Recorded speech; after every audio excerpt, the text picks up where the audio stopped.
Afternoon, you and everyone. I've just had to cut Miss Kelly short because she is talking to herself, like any self-respecting 70-year-old does. Now, obviously, this is one of the videos that I'm trying to sort of keep you drip-fed with, one that everybody's a little bit worried about, should it come up in the exam. If you hear any laughter, it's just people in the background who are listening to me. Just obviously try. Oh, and PGC's just walked in. He's just had a stroke. I think he's recovered now.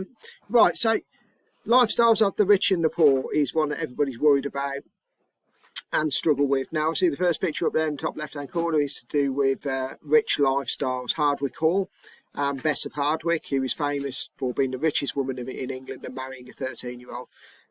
So probably all you need to know about that. And obviously their homes were shaped in the letter of E or H, so basically they were symmetrical with lots of nice windows and things like that. And obviously in the middle you can see a diagram of a rich person, the kind of things that they would wear, look a bit like Mr. Howden coming to work on a Friday morning with stockings on and a breech doublet and a ruff around his neck. Not really the same kind of, I imagine, expensive garments, but you know, you get the drift. Lifestyles of the poor. So poor lived in houses that mainly have thatched cottages and only one room. Open fireplace was very smoky in there. Didn't really have any windows because didn't want the heat to get out. Bit like living in Britain at the moment, actually, during the winter, where we're not wanting to let our heat out of our houses. Other things of note to note about poor people in Elizabethan England. A chicken cost the equivalent of £100 a year.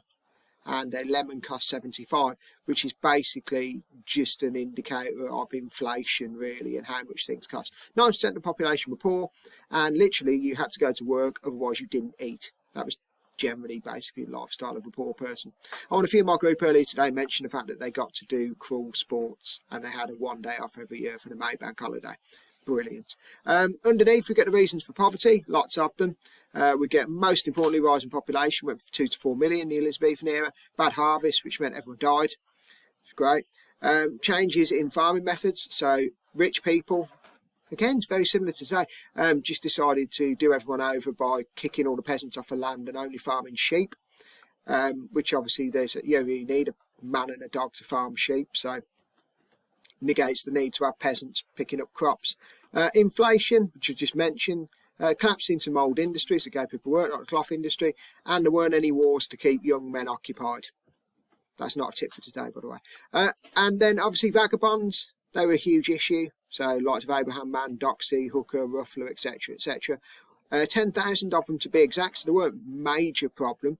But the Elizabethans kind of overread the problem because they didn't want people to be encouraged by this type of lifestyle. And no one ever seems interested when I tell them, but I often talk about the group of settlers who arrived in England in the Elizabethan era called the Egyptians, which obviously the kind of word that's derived from that is gypsy. And they were kind of, I suppose, picking up the negative connotations at that time of wandering around and doing various different things that the Elizabethans couldn't control. So vagabonds were unpopular, and obviously part of the context of the time, it didn't like people wandering around because spread disease and stuff like that. Last but not least, the poor laws always come up: help or punish. The help side of it is providing apprenticeships, providing tools for trades, overseer of the poor, all those various different things. Very progressive for the Elizabethan era. Some might argue it's probably better than today. And obviously the negatives were, if you got caught, you got branded with a letter V in the middle of your forehead. That would mean if you went to another area, you had a V in the middle of your forehead, so people would know you'd been a vagabond. You got imprisoned on the second time, and then you got killed on the third time. So basically 3 strikes and you're out. So it's either punish or help.